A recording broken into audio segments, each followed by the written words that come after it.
Señoras, señores, amigos e amigas, moi boa noite. Saúdos desde os estudios centrais de Canal Rías Baixas. Estamos en Río Dumia e emitimos para a Ría de Muros, non a Ría da Nousa e a Ría de Pontevedra. Empezamos unha nova edición do programa Falemos e hoxe estaremos analizando a política municipal do Concello de Rianxo co seu alcalde, con Julián Bostelo. Ven a dar, lóxicamente, o balance destes 3 anos e cales son os proxectos para este aniño que queda, porque, bueno, que ven neste mes de maio e aproximadamente por estos días habrá que pasar por las urnas todos a elixir os nosos representantes nos concellos. Estará connosco tamén o secretario xeral da denominación de orixe do Consello, o relator da denominación de orixe Rías Baixas, Ramón Huidobro. Fai tempo que non viña por aquí, desde finales do ano pasado, e vendrá porque fai poucas datas, fai poucos días, que presentaron o balance do ano 25 e cales serán as accións de promoción para este 2026, donde apunta e donde os datos, donde o mundo do viño está a baixa porque cambian os hábitos de consumo, a de Rías Baixas sobresae co resto dos demais en crecemento, en ventas e en facturación nos mercados nacionais e internacionais. De todo isto nos falará, lóxicamente, Ramón Huidobro. E abrimos este turno de análisis e de entrevistas para analizar a política municipal do Concello de Caldas de Reis, capital de comarca. Está connosco Jacobo Pérez, o seu alcalde. Moi boa noite, benvido. Como estamos, señor Pérez? Boa noite, que tal? Bueno, estábamos falando de que o ano que ven hai que examinarse, vostedes supoño que se presenta un examen, non? Contamos que sí. Todo apunta a que sí e todo apunta a que temos que seguir adiante, sí. Bueno, vostede é un home experto e experimentado na política, pero van ser as primeiras eleccións no rango de municipais, eleccións municipais, non? Sí, efectivamente, desde o 2007 xa tuve a oportunidade de presentarme cando menos en 3 ocasións a unha candidatura, naquel momento moito máis personalista que hoxe, na presidencia da entidade local menor de Arcos da Condesa, e, lóxicamente, pois agora é un rango distinto que implica cuestións distintas tamén. Claro, Arcos da Condesa é unha parroquia con, digamos que categoría de entidade local menor, pero que xa xogamos con 10.000 habitantes, o resto das parroquias do municipio de Caldas, que hai que presentarse. Que balance faría, aínda que vostede non ocupou a alcaldía nestes 3 anos, pero que balance faría? Así un poquinho de resumen ou de titulares nestes 3 anos deste mandato, señor Pérez. Foi un mandato no que escoitamos moito a xente, escoitamos moito o resultado electoral daquel 23, donde, evidentemente, por escoitar, que ao final é o que temos que facer os políticos, e por actuar sobre o que escoitamos e sobre o que nos dicen os veciños, tamén fixemos unha muda, e estamos ainda facendo esa muda en algunhas cuestións que os veciños nos pedían. Moito máis mantemento, algo máis de rural, moito máis mantemento tamén no casco urbano, máis día a día, sobre todo, máis día a día. Quizáis os proxectos grandes xa estaban tamén bastante avanzados, bastante abarcados, pero sobre todo ese día a día, ese mantemento tanto da vila como do casco, o sea, tanto na vila no casco urbano como en todo o rural, en todas as aldeas do todas as parroquias e aldeas, non? Xusto. Bueno, considera, non sei como vostede está vendo estos días que non sei se como pode ou como pensa que pode afectar o caso de Zapatero, digamos que no partido, nos compañeiros e, lóxicamente, na veciñanza, na ciudadanía, todo o que está saindo agora, tendo en conta a presunción de inocencia e que todo isto se ten que aclarar para un lado ou para outro onde cae a moneda. Todo o ruído, sexa neste caso Zapatero, anteriormente de outra xente, tanto do Partido Socialista como do Partido Popular, como de calquer outro partido, ningún partido está libre de algo como isto, todo é malo. Todo é malo para a política, todo é malo para os políticos e, evidentemente, é moito peor para nós que estamos na primeira fila dos políticos. É dicir, nós, ao final, cando temos que buscar xente que nos queira acompañar nas listas, xente que queiramos que nos acompañen no camiño, ainda que non estén nas listas, dificultanos moitísimo todo. Como sociedade, evidentemente, é un problema xa o feito de que cando pasa ou cando acontece algo como isto se divide a sociedade en será verdade ou non será verdade. É dicir, cando non creemos realmente en que todo o que está pasando pode caer dun lado ou do outro en función de quen faga a instrucción ou de quen este facendo todas estas investigacións, pois temos un problema con sociedade, evidentemente.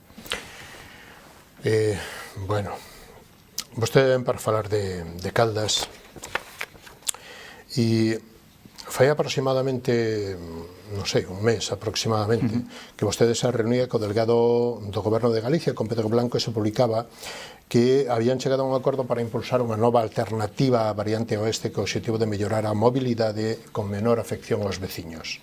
En que punto se atopa esta situación, que ademais, bueno, pues hai que recordar para o resto da audiencia que fai nada estábamos de manifestacións, os veciños, lóxicamente protestando por este proxecto e tal. Ahora mismo, como está esta situación, señor Pérez? Pois, como sabes, desde fai un ano e medio que estou na alcaldía do Concello, este é o asunto que máis tempo ocupou a todo o Concello, a todo o municipio, e a min como alcalde tamén, evidentemente.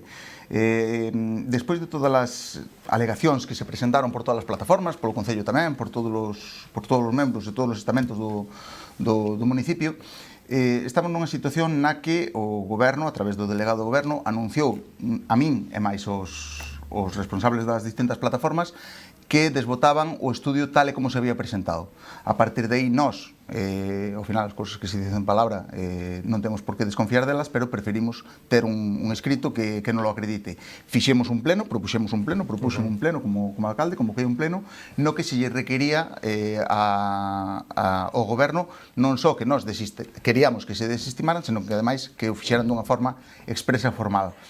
A partir de aí, houve esta reunión que ben comentas fai un mes e medio aproximadamente, na que o delegado non só me volve a trasladar que desbotan estas alternativas, senón que ademais queren empezar a traballar no futuro. E o futuro pasa porque Caldas teña unha variante, a variante que fai falta para a Nacional 640 o seu paso por Caldas de Reis, e no que se me traslada que, atendendo ás demandas que habíamos feito dende o Concello, e que todos os veciños tamén se sumaban, se iba a reducir o ámbito de estudio. É dicir, aproveitando o proxecto que xa había, onde tamén se informaría cos informes sectoriais, tamén se iba a informar, iba a haber informes sectoriais desa zona, se reduciría o ámbito e se centraría no entorno entre as Veigas de Almorzar, algún punto nas Veigas de Almorzar, e algún punto entre Arcos e Santa María, donde se uniría. Nós insistimos no proxecto, no boceto, que se lle había presentado no 2007-2008, coa unanimidade de todo o Concello, máis o Concello de Portas, e a partir de aí pois terán que facer os estudios e os proxectos a partir dese borrador e das afeccións que poida ter. Lóxicamente, nós seguimos chamando todos os días, seguimos petando en todas as portas, porque é algo que non acabou e que queremos que acabe da mellor maneira posible con esa variante que Caldas necesita e anulando esa variante que Caldas non necesita, non? Claro. Aí o PP, lóxicamente, sigue reclamando a cancelación, que esa cancelación do proxecto que foi protestado e manifestado e que os veciños non querían, da variante que conste por escrito. E o mellor escrito é o BOE, non? Polo menos que chegue unha confirmación ao Concello, pero que logo aparezca unha publicación no BOE desbotando ese proxecto que foi tan protestado, non? Claro, no BOE nunca vin que aparecera algo no que se desbotaba algo que todavía non foi proxectado. Pero bueno, si de alguna maneira que se modifique ese estudio de alguna maneira, efectivamente, eso é algo que reclamamos todos. Fixemos un pleno, convoquei un pleno para reclamarlo igual. Estar falando de hai 3 meses, máis ou menos. Aproximadamente, debeu de ser, no mes de marzo aproximadamente, febreiro, marzo, que se convocara aquel pleno, a mitad de mes, un pleno extraordinario, no que se convocou para... Hoxe, ás 2 da tarde non había entrado no Concello. Nós, por escrito, non o recibimos, xa digo, sí que en estas reunións estáse traballando xa noutro ámbito.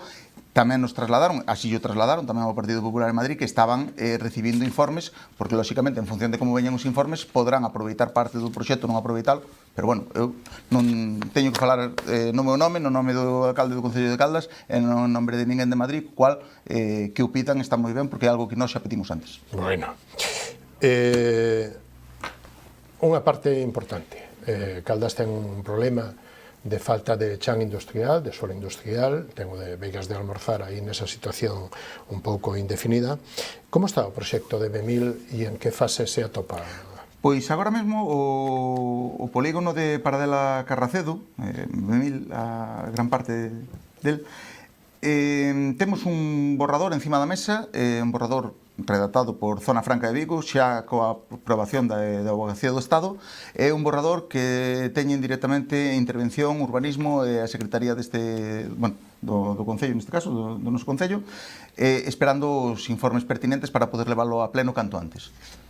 É algo que de momento non se deu a conocer, non se trasladou porque hai información moi sensible que pode afectar moi negativamente a todo este proceso e, lóxicamente, vamos a esperar os informes porque tampouco tería moito sentido que estemos debatindo como pasaría se realmente estuvera nas mans de todo o mundo este borrador. Estaríamos debatindo de cousas que ao mellor non son as reais. Entón, unha vez que haxe os informes e se valide a súa posibilidade de aprobación en pleno, será cando todo o mundo teña acceso a él.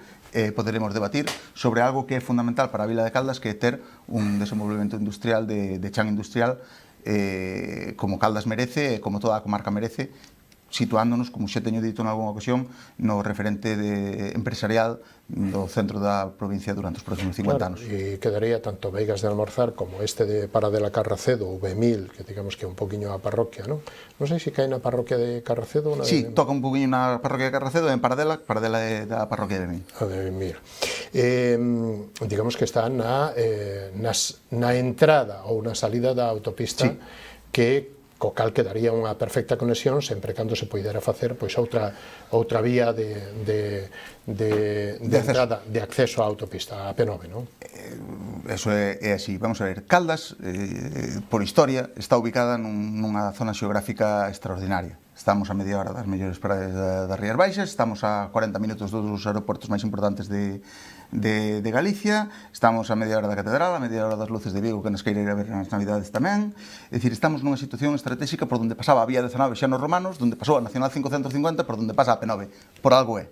É dicir, estamos nun paraxe xeográficamente situado estratégicamente. Ese polígono é un dos grandes atractivos que ten, é un dos grandes atractivos que Zona Franca nos trasladou que vían. Lóxicamente, a salida do norte e máis a entrada cara ao norte nese nudo que se tería que completar en Carracedo, explícito ou implícitamente vai no proxecto. Iso tamén solucionaría gran parte do problema da famosa variante que falábamos antes. Claro, e da conectividade de todo Caldas, claro. Claro, e de toda a comarca, non? Bueno, plazos non pode dar, non? Non se atreve, é moi complicado. Nos plazos, xa nos conocemos desde fai algún tempo, tanto nos plazos como en outras moitas cousas, a min gustame tirar da responsabilidade que ocupa o meu cargo. Eu non estou na posición para poder decir calquer barbaridade e que quede aí. Non, os plazos vai ser lento, evidentemente, estamos traballando, temos un borrador todavía, ainda non foi a pleno, co cual será lento. Inda aprobado será unha cuestión que vai lento porque habrá que facer modificacións, son as obras que na primeira fase estaríamos falando de en torno a 25 millóns de euros, non se fan as cousas da noite para mañán e, como digo, é algo que proxecta o futuro de Caldas nos próximos 50 anos, co cual da noite para mañán nin eu, nin ninguén que veña con responsabilidade podería decir que sería. Para toda a industria. Ímonos do polígono industrial se lle parece ao centro de saúde, ao novo centro de saúde. O portavoz do Partido Popular estuvo aquí fai unhas semaniñas e criticaba que vostedes, que o Concello ten falta de dilixencia na posta a disposición e na legalización da parcela que está, digamos que señalada como para axudicar ceder a Xunta de Galicia para que poida facer o proxecto. Poña minuto de resultado. Non, sin entrar en discrepancias con ninguén, a ver, apelando á responsabilidade que falaba antes. O Concello de Caldas firmou en marzo do ano pasado o convenio coa Consellería de Sanidade para a cesión dunha parcela. Unha parcela que efectivamente non estaba preparada para ceder porque non é a primeira vez que se desbota no último momento a parcela ofertada a Consellería. No momento na Consellería dice que sí, nos empezamos a mover os trámites administrativos e burocráticos. Non é certo que non estemos facendo nada, estamos facendo. É certo que a administración e a burocracia, o Concello, Catastro, o Rexistro, Augas de Galicia, Patrimonio, son lentos, é así, temos que traballar, ou deberíamos traballar todos en que isto sea moito máis rápido. Esas parcelas que se están vendo en imaxes, pois catastralmente non reflexan a realidade e, por tanto, hai que facer unha modificación catastral que leva o tempo que leva.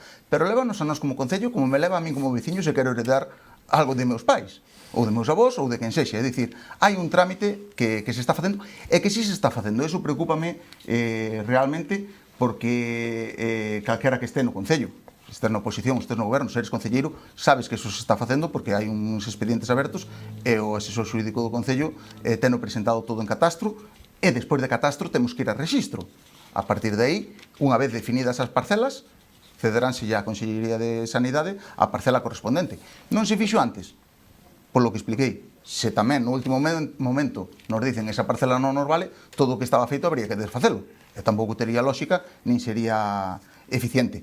A partir de aí, si che podo comentar que nese mesmo entorno quedaría unha parcela, unha vez segregado a parcela que lle quedaría a Consellería, quedaría a Escola de Música, quedaría o cuartel da Guardia Civil e queda unha parcela de en torno a 2.000 metros cadrados.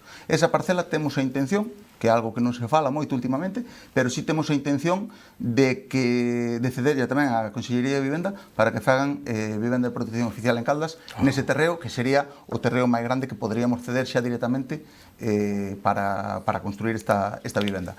É algo que xa poderían estar buscándoles tamén os terreos e demais, pero bueno, nós estaríamos dispostos a ofertala nese sentido. É algo que nós tamén, que eu non comparto, pero é así, é que, mentre nós avanzamos nos trámites burocráticos para ceder esa parcela, sabendo perfectamente cal vai ser a parcela, eu non comparto que a Consellería non poida estar xa redactando o proxecto de construcción do centro de saúde. Bueno, así son as cousas. O minuto resultado, como diste, sería ese. Bueno, e minuto resultado da autoridade, neste caso que é o alcalde. Contamos e cambiamos de tema 1,45 millóns, que é 1,5 millón de euros de investimento nas obras de restauración da Carballeira e do Xardín Botánico. Minuto de resultado, como van os traballos, cando se vai inaugurar, como están quedando as obras. E isto é unha inversión e un investimento importantísimo. É un investimento moi importante, é unha recuperación moi necesaria. É certo que nos últimos 2 anos, 3 anos, cando xa estaban pedida a subvención, quero recordar o traballo ben feito nos últimos mandatos, donde eu participei, pero bueno, xa principalmente tamén os meus compañeiros, concelleiros de Cultura e demais, e o alcalde, Juan Manuel, que foron os que presentaron este proxecto, tanto a estes fondos Next Generation, que foron 1,45 millóns, como tamén o 2% cultural, o que tuvemos que renunciar por cuestións obvias, que eran para os mesmos traballos, non? Co cual, tiñamos esas dúas subvencións, o proxecto era bo, aí están os resultados, como a todo, cando faz unha obra de 1,5 millón de euros, particularmente, habrá xente que lle guste máis, que lle guste menos. A min particularmente hai cousas que me gustan máis, que me gustan menos, tamén nos temos que adaptar. Aquí é un BIC, temos unha carballeira e un xardín botánico que é un BIC, e tamén nos temos que adaptar Ben de interés cultural. E tamén nos temos que adaptar a algunhas cuestións. A normativa. Exactamente, algunhas cuestións que nós ao mellor pois tamén o veramos querido facer de outro xeito. A obra inaugúrase o venres, oficialmente. Venres pola mañá, estades convidados. 100% dos traballos acabados? 100% dos traballos acabados. Despois, o sábado, abrirase tamén xa con visitas guiadas a toda a veciñanza. Acabarase... Falamos venres desta semana? Pasado mañá, non, para o seguinte, esta semana xa. E o sábado, pois, contra a noitiña, pois un concerto da banda que fará pois as delicias outra vez de todos os caldenses nun lugar pois espectacular como é a Carballeira ou Xardín Botánico de Caldas, e poderemos volver a disfrutar todos deste espacio, claro, que é un referente de toda a marca e de toda a provincia, ao final. Claro, claro. E, bueno, contamos con que a Banda de Música de Caldas tamén vai a participar nun dos festivales máis importantes do mundo das bandas de música, non? Sí, señor. O alcalde vai ali a vender caldas? Eu vou ir ali a vender caldas, a facer patria. Neste caso, ademais, que o bo de todo isto é que xa van ir eles e van a vender tanto ben como a min ou moito mellor. O alcalde, evidentemente, ten que acompañalos.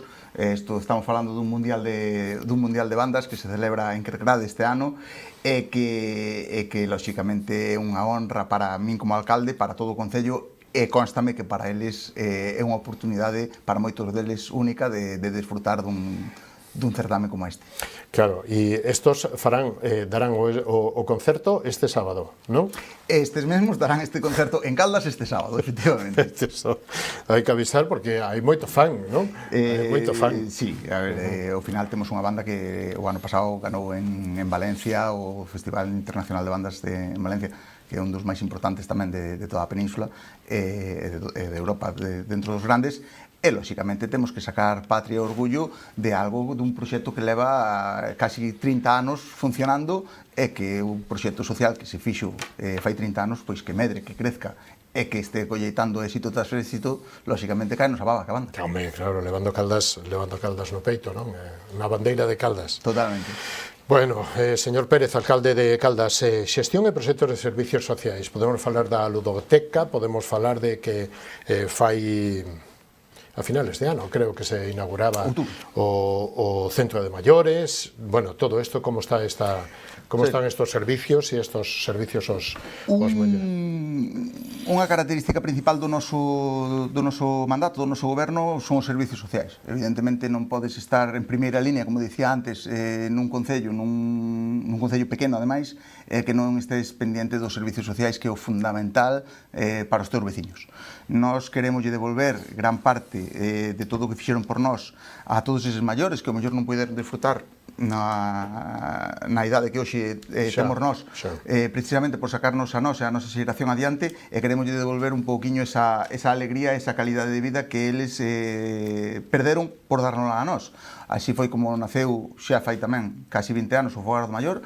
En outubro inauguraronse unhas novas instalacións de 900 metros cuadrados espectaculares. Todo o mundo está contento, todo o mundo está maravillado. Queremos seguir mellorándoas, queremos seguir facendo adaptacións, porque lóxicamente é algo que é tan vivo que cada ano pois hai demandas novas de cursos e de actividades novas, o cual é un éxito para todos nós. Tamén o Parque do Maior, que outro día ainda estábamos desfrutando con un equipo de petanca que veo de Monteporreiro, que veo desfrutar ali das instalacións cos veciños de Caldas. E bueno, o dito, non?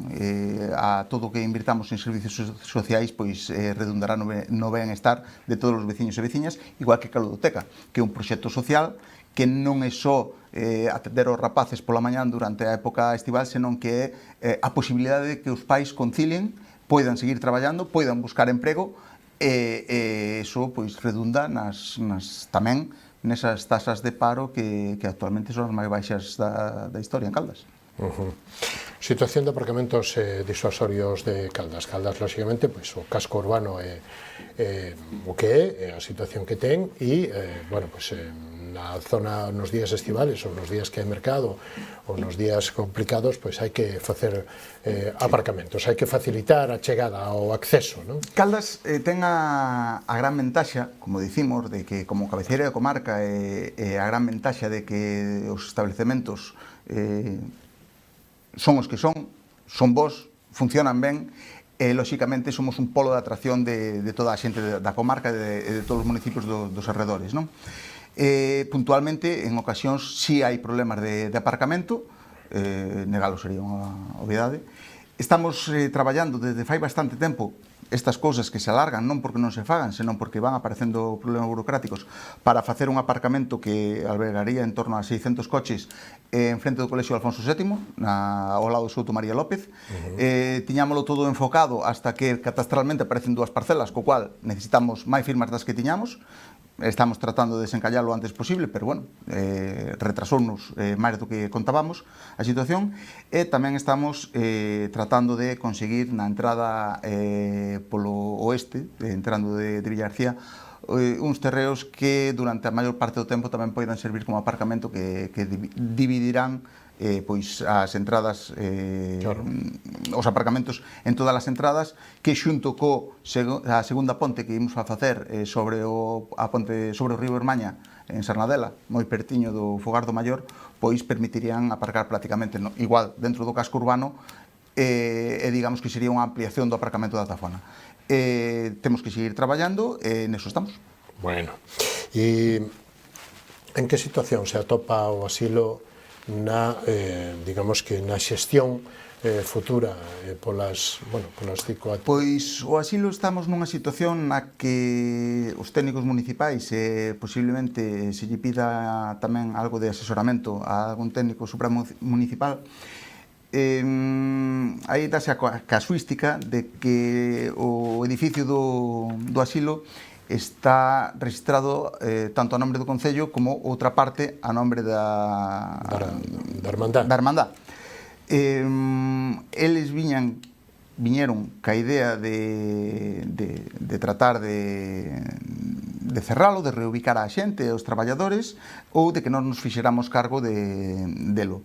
Non é unha competencia municipal, non podemos asumilo, e eles deronse conta que unha vez que o edificio non é deles tampouco iban poder facer nada con el do que tiñan pensado posiblemente. A nós o que máis nos preocupa neste caso, como dicía antes dos servicios sociais, a nós o que nos preocupa son os residentes e máis os traballadores. Por riba deso non hai nada. Estamos traballando nas posibles alternativas que pode haber.